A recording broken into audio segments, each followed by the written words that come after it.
All right. So it's kind of a lazy day for me here. Had a little bit of rain earlier, which is nice. I've got some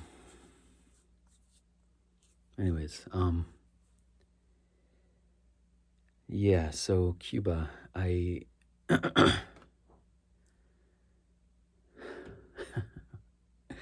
do I want to say?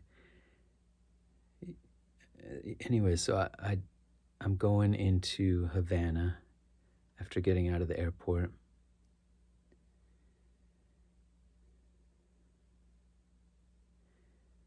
And like I say, I remember having a conversation with a young medical student, young guy. Hopefully my mic was picking that up. Going into Cuba and having a conversation with this young guy, medical student. Now Havana is an interesting place.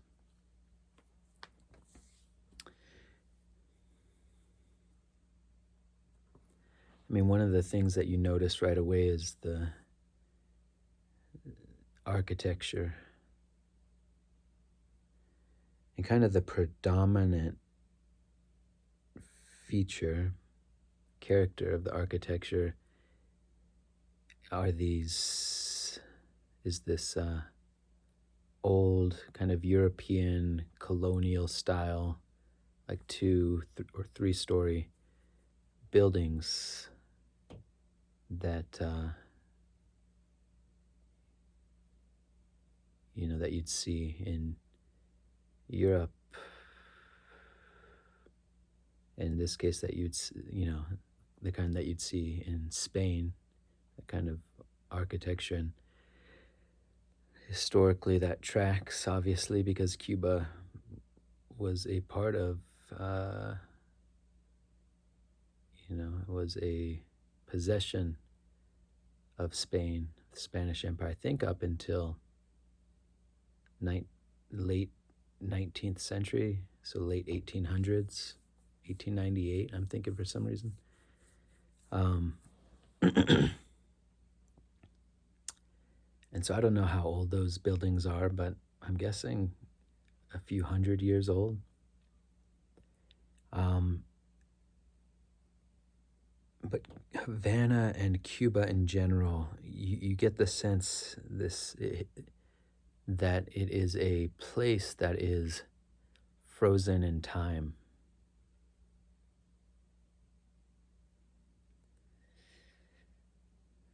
Or another way I thought to say it is a place that time has forgotten, in a way.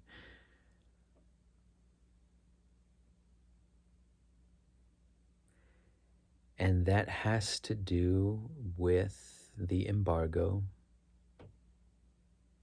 the blockade, the embargo from the U.S. towards Cuba. I'm not sure what year, but I'm thinking early 1960s during the Kennedy administration.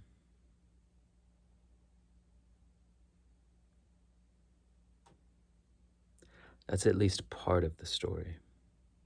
There's more to it than that. The blockade, I guess the point I'm trying to make here is that the blockade, and part of what's so interesting about going to Cuba, that trip, was you see in a very direct way the consequences of ideas, the consequences of political, economic commitments, the impact of history. You see that in a very direct way that was really kind of novel for me to experience in Cuba.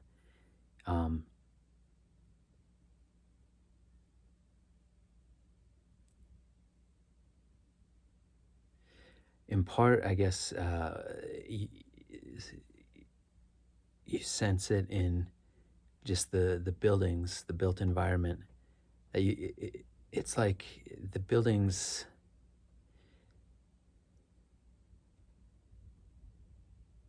were just, in a state of decline, a state of decay, a state of like crumbling facades, faded paint, if any paint, chipped paint, the fronts of the buildings, and just this kind of, yeah, state of decline, like faded glory is one term that keeps coming to mind for me.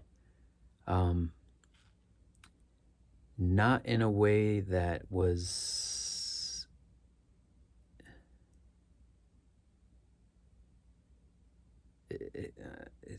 I'm struggling to really kind of convey it, because it didn't feel just like abject poverty or squalor or urban decay. It wasn't quite that kind of a feeling. It was imbued with a sense of character, is one aspect of it. There's this Japanese art form, I think, called wabi sabi. I may be getting it totally wrong, but it's like the art of preserving and extending the longevity of old items, and maybe in particular pottery. So you see these old, it's a certain aesthetic, and it's like the idea of you've got like an old cup that may be cracked or something, rather than throwing that out, um, in a aesthetically pleasing, artistic way. Artisans go in and fill the crack, not only practically to repair it, but then that crack kind of adds a new dimension of age and texture and story and character to the item. I think that's probably how it initially happened, in reference to the wabi sabi art form, and I think over time it kind of just took on a pure aesthetic, became more of a purely aesthetic thing, where plates or vases or pots would be broken with the intention of then reassembling them and kind of stitching them back together, gluing them back together to give them that appearance. But I don't know.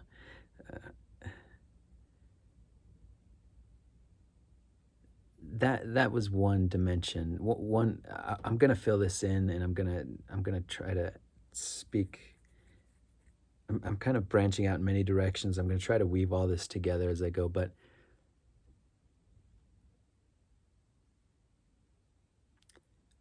that does form a very strong impression and overall kind of sense of what walking around, for example, in Havana, but other places in Cuba is like. You've got these old colonial buildings that are, it's not like they're preserved historical monuments. No, they're still fully in use as apartments, residences,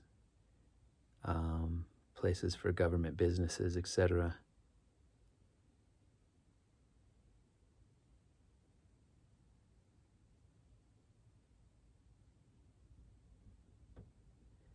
But it's like untouched since, I don't know when, I guess since the early 60s. They just don't seem to have invested anything in renovating or updating. And then out on the streets in between these buildings, you've got these old classic American vehicles, like from the 1940s and 50s. Again, it's like up until that point of rupture with the United States and the point of the revolution. And, Buicks, Chevys, Cadillacs, Oldsmobile, just all these old, like Bel Air. What is Bel Air? Is that a Chevy? That style of classic American, these vintage cars. And in contrast to the buildings, which are kind of in a state of decline and decay,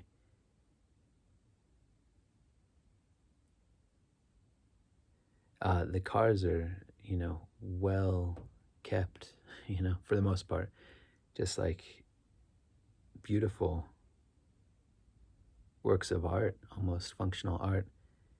vibrant colors, and you have to think that, so it's not just that the cars themselves were no longer being imported because of the blockade, and so you don't have any models post that point, but the parts, right? You wouldn't have been able to easily access parts.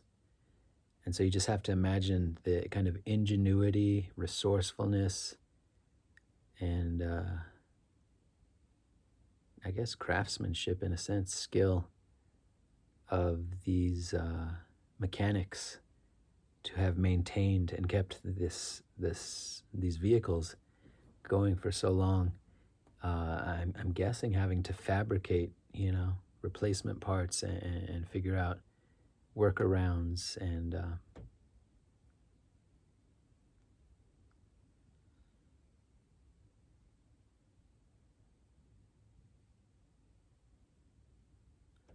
so that too is very interesting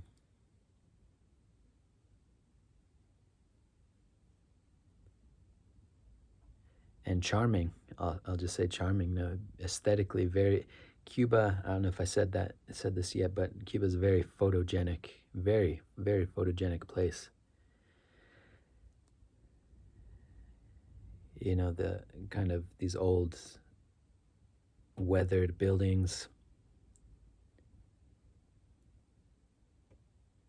faded glory, these bright cars. I think it was cobblestone or like brick streets, and just all the characters, the people,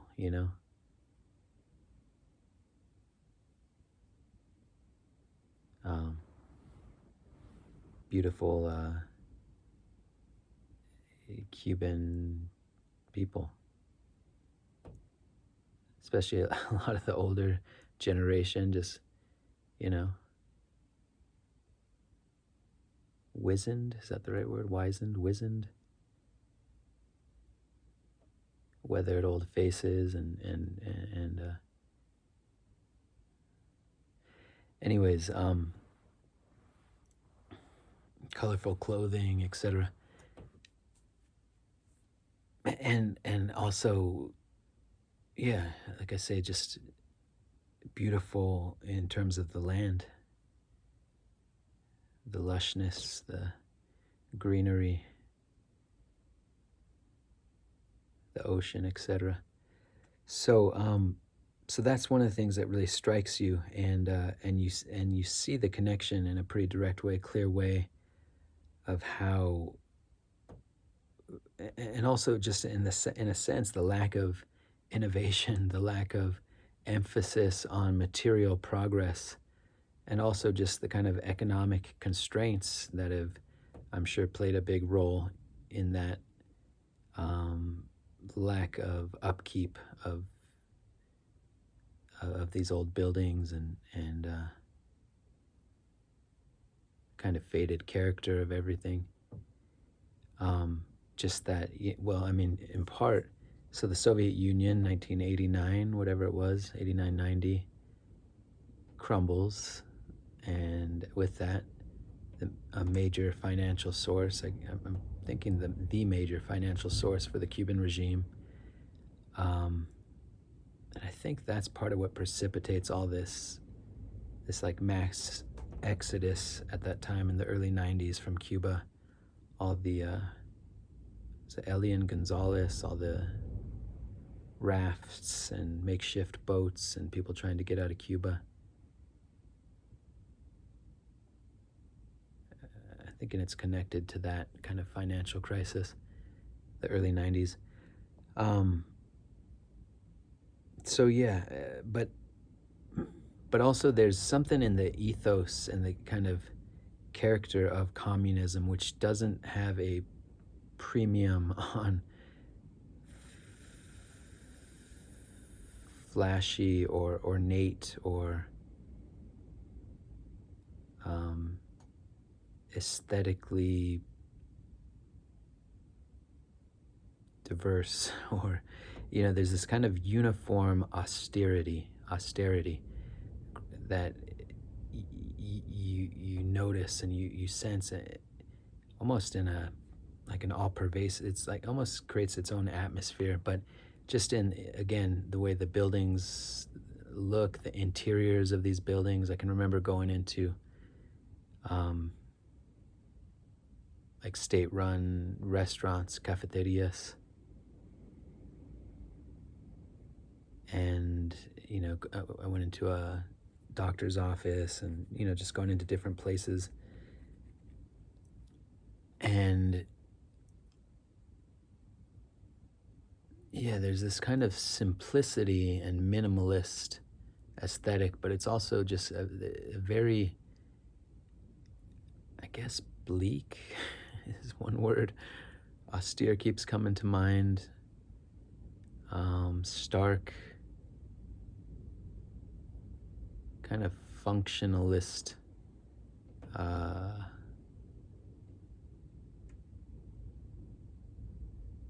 design or aesthetic. I don't know. Anyways, that in my mind would be similar to what you would have seen in Soviet Union or in East Berlin. Was it East Berlin or West Berlin? I think East Berlin. Up until the fall of the Berlin Wall. So I'm just trying to kind of paint a picture here.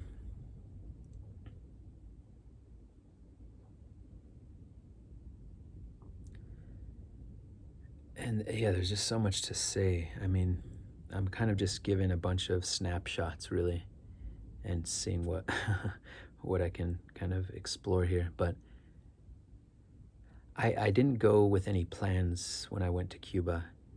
And in fact, I can't remember if I even had a return flight booked at the time. I think I probably did, because I don't think I would have been admitted past customs without it.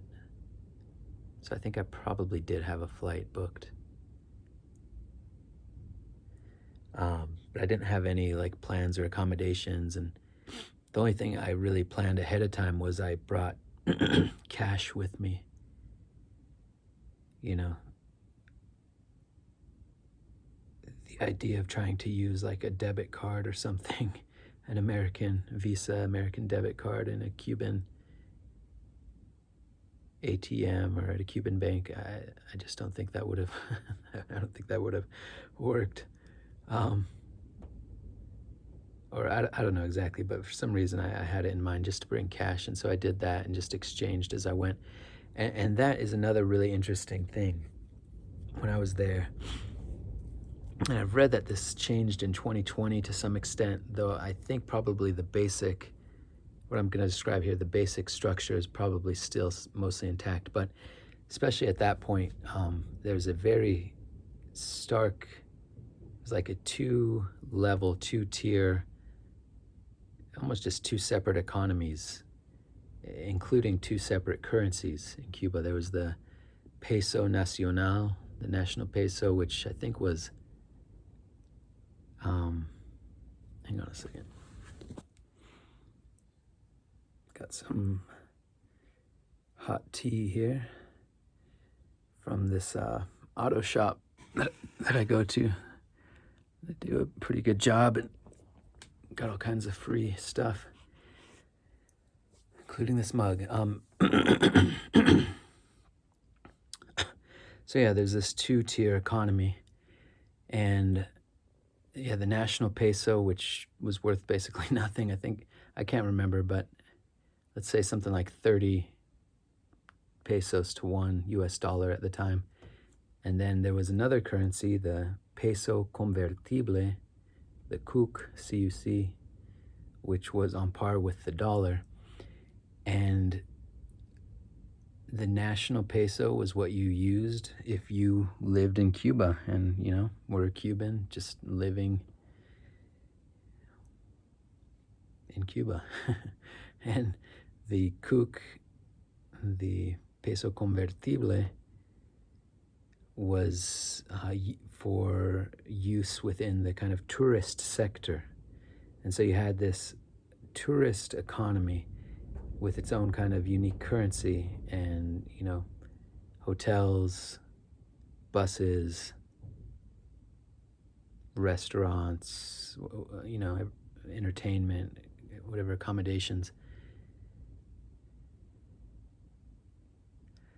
And I did not do that.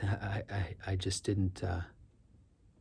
I think I took one bus ride that I paid, using the Cook, but I just didn't uh, do anything really in that kind of tourist circuit. Um,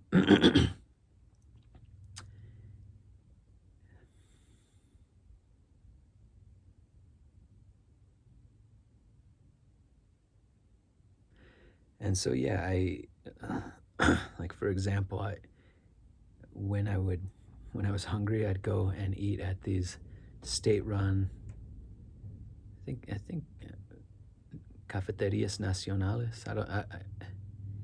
These basically just these state-run restaurants, and again, you walk in and it's just very kind of bleak, faded paint. Not like dirty. I don't want to convey that, but just like old, forgotten by time, lost in time. Uh, that kind of stark, austere feel. And there's no menu really. I think if I'm remembering correctly, it seems like it was just whatever they were serving that day you ate, and you got your fill definitely, and you paid basically nothing. You could like get a full on meal for probably less than $1. Um, but I remember one of the times I remember getting pizza, and I guess like maybe definitionally it was a pizza. It had all the basics, there was something bread like a square piece of bread or dough, something kind of tomato-y, like a sauce, and some kind of toppings. But it reminded me of elementary school cafeteria food. And I'm hoping that's changed since I was young. But man, those were some pretty uh, bleak, it was pretty bleak eatings. Some of those meals I remember in elementary school, especially the pizzas. It reminded me of that. But anyways, um, so yeah, you'd go in and whatever was being served, that's what you'd eat. Another example, I remember there was a shop window type of a setup, one of the buildings for like a smoothie window, smoothie store, just like a little shop window could walk up to, and just like some bananas and strawberries and some water, I think, that were blended up, you know. So very basic, very simple, but cost basically nothing because the government subsidizes, pays for all of that. The trade-off there obviously is quality and variety and selection. And in times of duress, economic crisis, uh,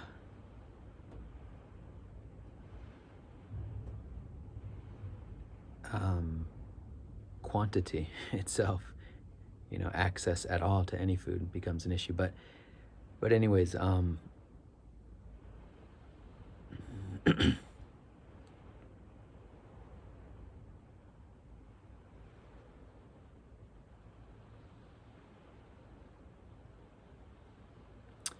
remember going to a movie theater, and again, just whatever. It's just old theater, and it wasn't like a movie theater where you had a bunch of different movies to select from. I think it was just a one screen house, and the movie that they were showing was this old epic, like 1950s era movie of War and Peace, I think. Is that Leo Tolstoy? Obviously again, that Russian Soviet influence.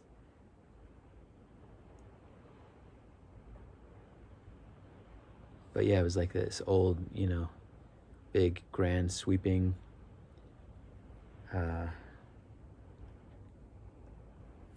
cinematic, 1950s type of I'd have to look it up. I don't know what year exactly, but um, and I think, was there popcorn in there? I can't remember. But yeah, it was just kind of a strange little thing, and I think I was probably the only one in the theater. I can't remember. Um,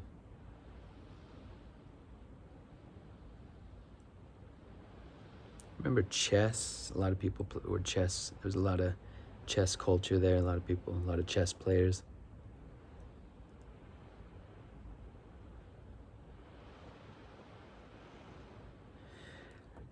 And now I got around by hitchhiking.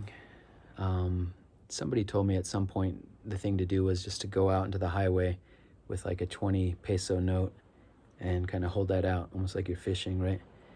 And I remember this big dump truck, open bed, but with high walls. Dump truck rumbles into view, and there was a bunch of other Cuban guys there, laborers or I don't know, on the side of the road, and we all just piled into this back of this vehicle and rumbled down the road. And that was pretty amazing, pretty wild, pretty amazing. Just the open truck bed, the wind blowing through your hair, watching the Cuban countryside as you're going down the road. And I think it was on that ride, actually. I rode as far as I could till the sun was getting kind of, it was dusk, sun was getting kind of low, and hopped off at some exit, some overpass or something, kind of walked a ways and found a bunch of houses, or a little group of houses, and just found somebody, started talking to somebody.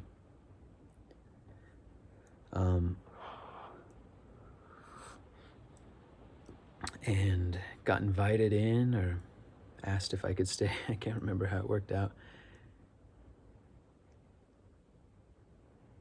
And I paid them. See, the thing here is, like, with the way the economy is set up, you come across all these just wild realities. I mean, Cuba is just so wholesale different on so many levels.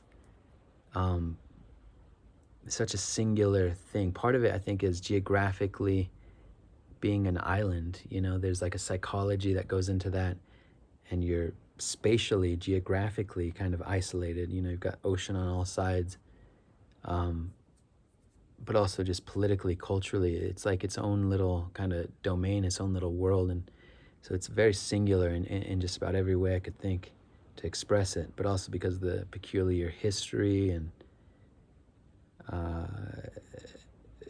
but because of the communist project, the Castro regime, you come across all kinds of just strange things. Like, you could be a doctor, like this young man I met when I first got there, starting to be a doctor, at full licensure, full practice.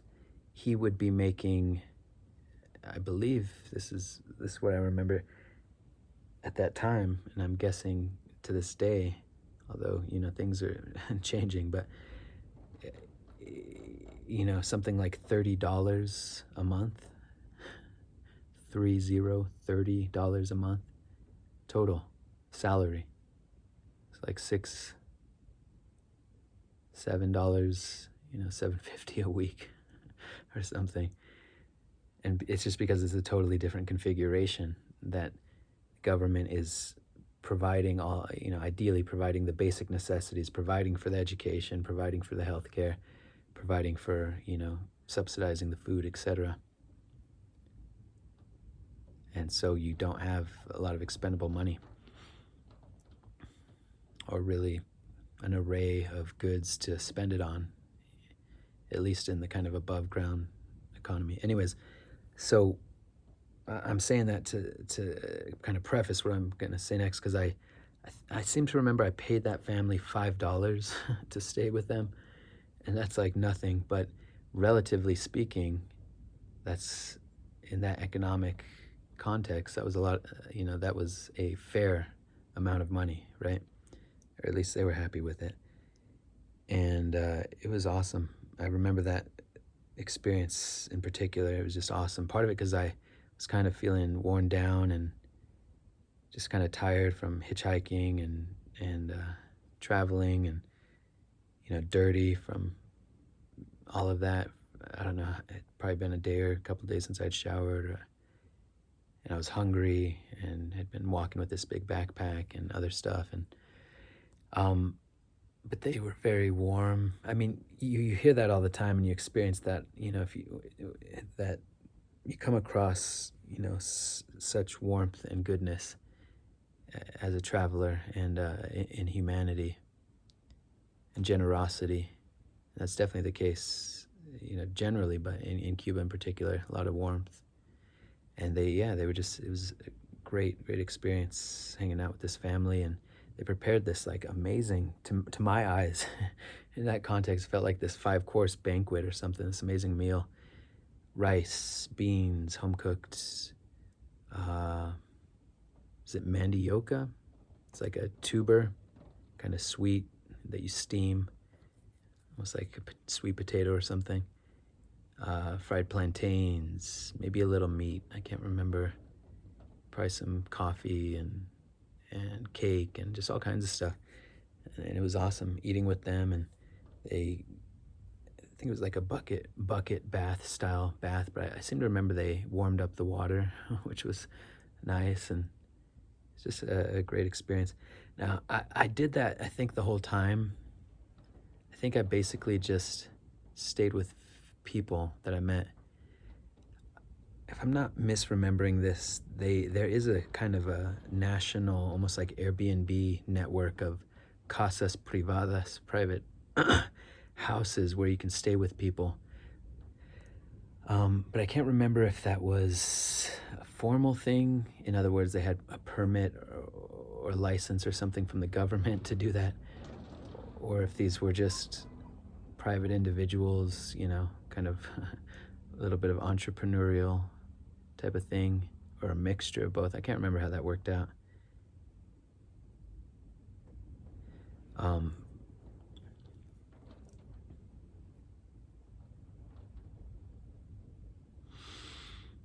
At some point, I visited different places. I can't remember all the names. Trujillo, for some reason, is coming to mind. Cordoba, are those cities? Santiago, I think. Pinar del Rio. At some point, I made it to, and I don't remember this being like a tour specifically or something, but I made it to a tobacco farm. I'm not sure how that happened exactly, but I remember, and that was an amazing experience. Something like visiting a vineyard or a winery, something analogous to that, with the, final product being a Cuban cigar versus, a bottle of wine. But similar in the sense of being able to watch, to, see firsthand the whole kind of process from the soil, the plant, the grapes if it was a winery, to them being harvested, and the drying houses with the different stages of these just giant tobacco leaves being desiccated, being dried out, going from green to brown, and just all the kind of agricultural technology and expertise that goes into that process. I remember the smell in one of the drying rooms too.